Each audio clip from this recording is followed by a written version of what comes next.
Hello students, welcome back to the channel. आज के lecture में हम पढ़ेंगे what is a solution, what is a colloidal solution and what is a suspension solution. तो सबसे पहले हम बात करेंगे एक सॉल्यूशन के बारे में, यानी कि हम यहाँ पे ट्रू सॉल्यूशन की बात कर रहे हैं। A solution is a homogeneous mixture of two or more substances. You can come across various types of solution in your daily life. Lemonade, soda water, etc. are all examples of solution. तो solution जो होते हैं वो different types के होते हैं, जैसे कि मैंने आपको बताया कि एक हमारे पास होगा ट्रू सॉल्यूशन, एक हमारे पास होगा कोलाइडल सॉल्यूशन और एक हमारे पास होगा suspension solution. Okay, and then इसके बाद usually we think of a solution as a liquid that contains either a solid, liquid or a gas dissolved in it, but we can also have solid solutions which are alloys and gaseous solutions which are air. अब जब भी हम solution की बात करते हैं तो हमेशा हमें ऐसा लगता है कि जो सॉल्यूशन है उसका मतलब ये कि किसी लिक्विड में सॉलिड, लिक्विड या फिर गैस डिसॉल्व है, लेकिन ऐसा हमेशा नहीं होता है। हमेशा लिक्विड के अंदर सॉलिड, लिक्विड या गैस का होना ही सॉल्यूशन नहीं होता है। कभी कभार हम सॉल्यूशन जो है वो दो सॉलिड्स का भी बोल देते हैं, दो लिक्विड्स का भी बोल सकते हैं, दो गैसेस का भी बोल सकते हैं, या फिर एक सॉलिड और एक गैस का भी बोल सकते हैं। तो बेसिकली सॉल्यूशन होता क्या है? In a solution there is a homogeneity at the particle level.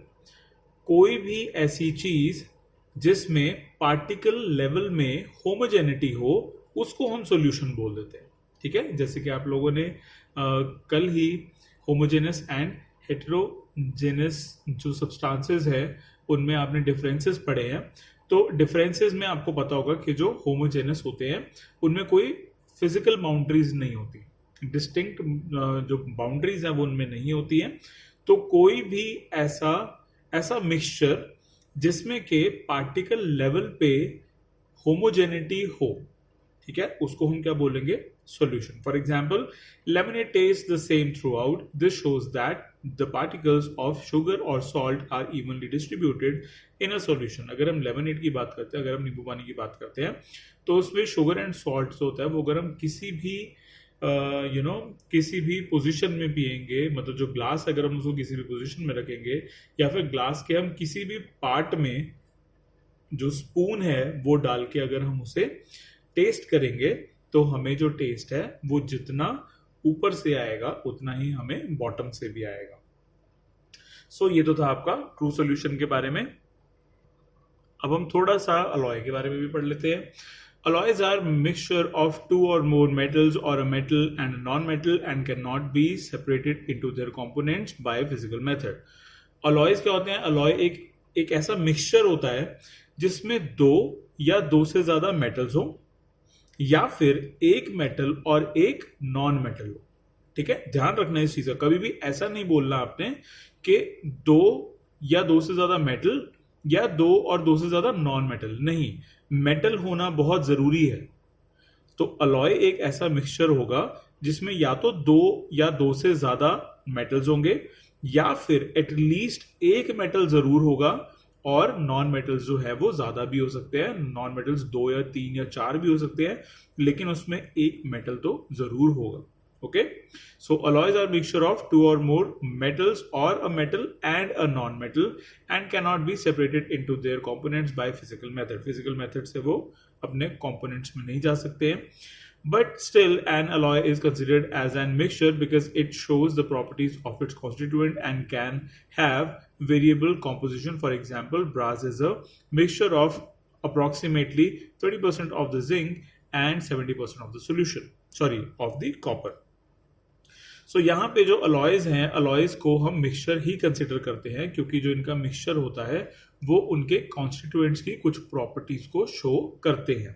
जैसे कि अगर हम ब्रास की बात करें, सो ब्रास जो है वो 30% जिंक होता है एंड 70% कॉपर होता है। इसी वजह से मतलब जो यही रीजन है, इसके हिसाब से हम ये भी बोल सकते हैं कि जो स्टील होता है, ठीक है, स्टील में भी कुछ कॉम्पोजिशंस हैं जैसे कि मैंगनीज, सिलिकॉन, क्रोमियम, कॉपर, निकल, टाइटेनियम एंड एल्यूमिनियम। ये सारी की सारी चीजें जब हम मिक्स करते हैं तो बनता है हमारा स्टील। एंड इसी के साथ अगर हम कार्बन को ऐड कर दें तो क्या बन जाएगा? Stainless steel. ठीक है। तो स्टेनलेस स्टील जो है, आई होप कि आप लोगों ने अपने घरों में जो कटलरी है उसमें देखा होगा। सो अलॉयज में क्या होता है कि हर एक कॉन्स्टिट्यूएंट जो है वो अपनी प्रॉपर्टी शो करता है, लेकिन अगर हम उसको देखें, अगर हम अलॉय को देखें तो वो हमें होमोजेनस नजर आता है, यानी कि हमें डिफरेंट डिफरेंट कंपोनेंट्स की जो डिफरेंट डिफरेंट बाउंड्रीज हैं वो नजर नहीं आती है। तो इसी को हम अलॉयज बोलते हैं। Now solution has a solvent and a solute as its component. So अगर हम बात करते हैं सॉल्यूशन के बारे में, तो सॉल्यूशन में एक सॉल्वेंट होता है और एक सोल्यूट होता है, ठीक है। The component of the solution that dissolves the other component in it, usually the component present in larger amount is called solvent. The component of the solution that is dissolved in the solvent, usually present in lesser quantity, is called the solute. Solute जो है वो solution में larger quantity में होता है, और जो solvent है वो सॉल्यूशन में लार्जर क्वांटिटी में होता है, एंड जो सोल्यूट है वो एक सॉल्यूशन में लेसर क्वांटिटी में होता है, ठीक है। तो सॉल्यूशन जो है उसमें एक होता है सॉल्वेंट, एक होता है सोल्यूट। सॉल्वेंट जो होता है वो लार्जर क्वांटिटी में होता है, जो सोल्यूट है वो लेस क्वांटिटी में होता है, और सोल्यूट जो है उसको हम सॉल्वेंट के अंदर मिक्स करते हैं ताकि सॉल्यूशन बन जाए, ठीक है। अब इसके जो एग्जांपल्स हैं हम वो पढ़ेंगे। A solution of sugar in water is a solid in liquid solution. In this solution, sugar is the solute and water is the solvent. अगर हम बात करते हैं एक ऐसे सॉल्यूशन के बारे में जिसमें के शुगर एंड वाटर है, तो हम क्या कहेंगे कि इस सॉल्यूशन में जो शुगर है वो सोल्यूट है एंड जो वाटर है वो सॉल्वेंट है, क्योंकि जो शुगर है वो लेसर क्वांटिटी में होगा एंड वाटर लार्जर क्वांटिटी में होगा। A solution of iodine in alcohol known as tincture of iodine has iodine as a solid as the solute and alcohol as liquid as the solvent. So अगर हम tincture of iodine की बात करें तो ये क्या होता है, ये एक solution होता है जिसमें के आयोडीन को डिसॉल्व कर देते हैं अल्कोहल के अंदर। आयोडीन जो है वो इसमें सॉलिड फॉर्म में होता है और सोल्यूट होता है, एंड जो अल्कोहल है वो लिक्विड फॉर्म में एज अ सॉल्वेंट होता है।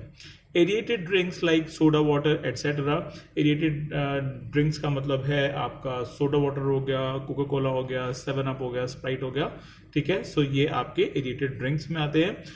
Are gas in liquid solutions. These contain carbon dioxide gas as solute and water which is liquid as a solvent. तो aerated drinks जो होते हैं उसमें जो गैस होता है उसको लिक्विड के अंदर डाल देते हैं।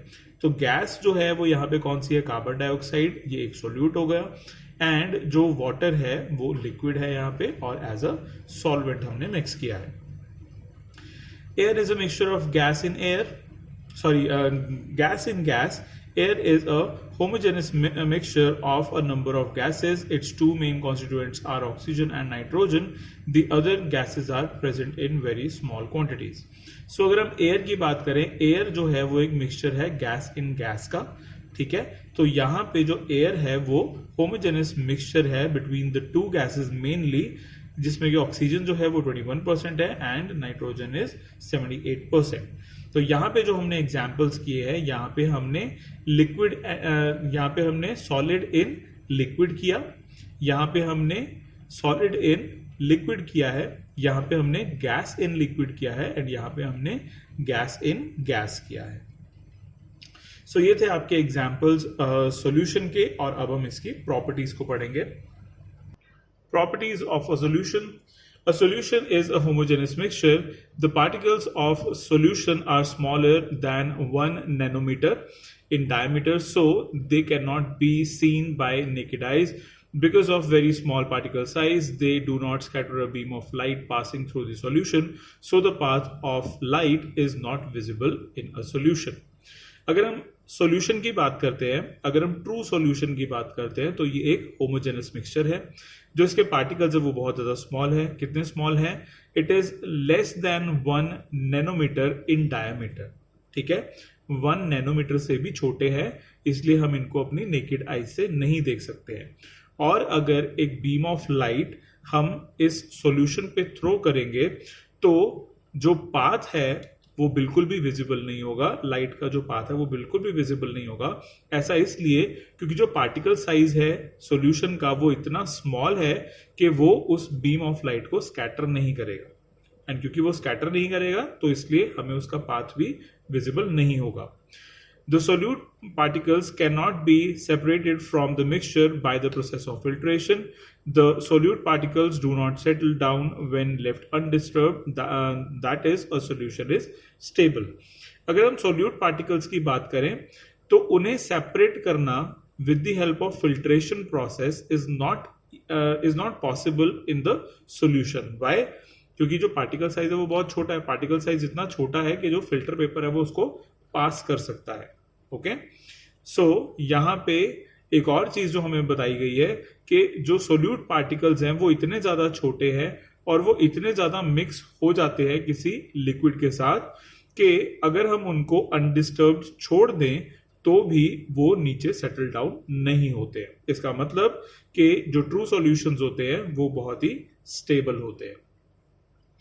एंड देन इसके बाद हम पढ़ेंगे कॉन्सेंट्रेशन ऑफ सॉल्यूशन के बारे में, बट इस वीडियो के लिए बस इतना ही। I will see you in the next one.